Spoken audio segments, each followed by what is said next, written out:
Magic. Okay, here we are. 45 minutes on. It's had a good time to rest. It's feeling nice and pillowy. Get this out. Probably going to need to flour. It's sticky, and that's okay. It's good. Okay, so I'm just going to get some, get some flour on here.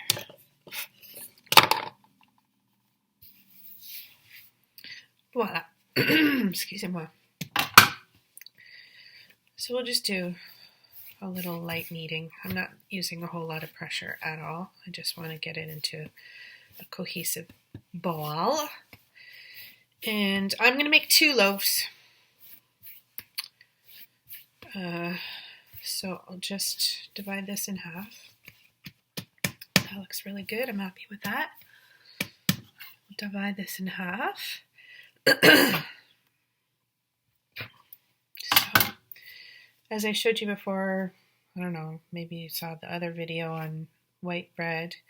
I take the cut bit and I kind of lay it cut bit up, side up, and that's the easiest way that I've found to make rough rectangles.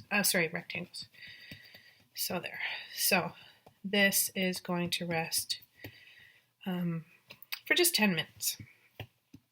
And then we'll cut out the strands and do the rest of it. So these guys rest. This is a good time to now go and get your brush and your egg wash and have them standing by. Okay, so you can see here that I've divided, I have 1 rectangle just chilling out over there, but I've divided it into 3. Now normally I would weigh these out so that each piece is exactly the same, but just for this tutorial, just kind of guesstimated, because that's what most people would be doing. And again, form these 3 pieces into rectangles, and this is exactly the same way as I shape a baguette. So just get these aside. A bit more flour. So we take it lengthways. Take the top bit that's opposite you, fold it down halfway, make sure there's a nice seal, and then I turn it and I do the same, except I fold it right to the end, and then I seal it with my thumb, or you could just pinch it with your fingers, which I will now do because I always had a tendency to have blowouts when baking, so I just pinch these seams real nice. Pinch, pinch, pinch, pinchy, pinch. And I'm gonna let that chill. Now, I want you to note the seam because it becomes important later. So there's the seam. It's gonna chill. It needs to relax so that I can roll it out. It's gonna chill seam side down, so I'll do the same thing. So here we go. Halfway, make a seal, turn it around, go all the way over, seal it up. I'll show you how you can do it just like with your fingers. Seal it, and again, make sure to pinch down far. Don't just pinch it all the way here because it'll just explode in the oven. So pinch it. Make sure the ends are pinched. So there we have a nice little sausage shape, and I'll just chill this out. They're roughly the same length. So far, so good. And this one too, same thing. Boop. Boop. Seal it.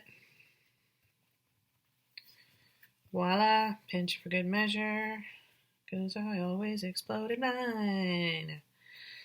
Okay, and then usually by the time you're done the 3rd one, the first one that you shaped is ready to be rolled. So there's my seam. It was resting seam side down. And again, I want it seam side down. I can already tell it needs another little pinch. See that? It's already coming loose. So pinch. You stay together. So seam side down.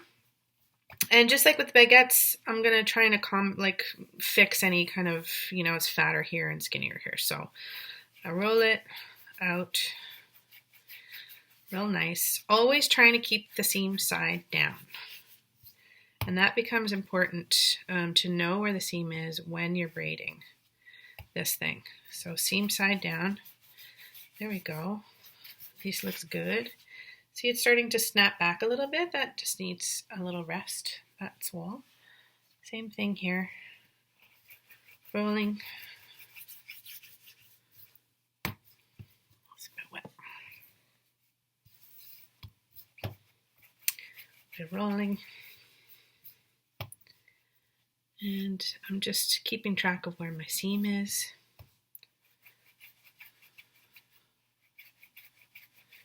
Okay, and we'll just let that chill out for a minute.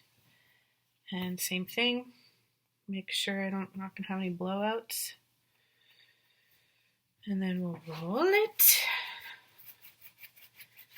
So good. It looks good. And yeah, so it's snapping back. So I'll let these guys chill out while I'm rolling and shaping the other little rectangle I have. And see you in a second.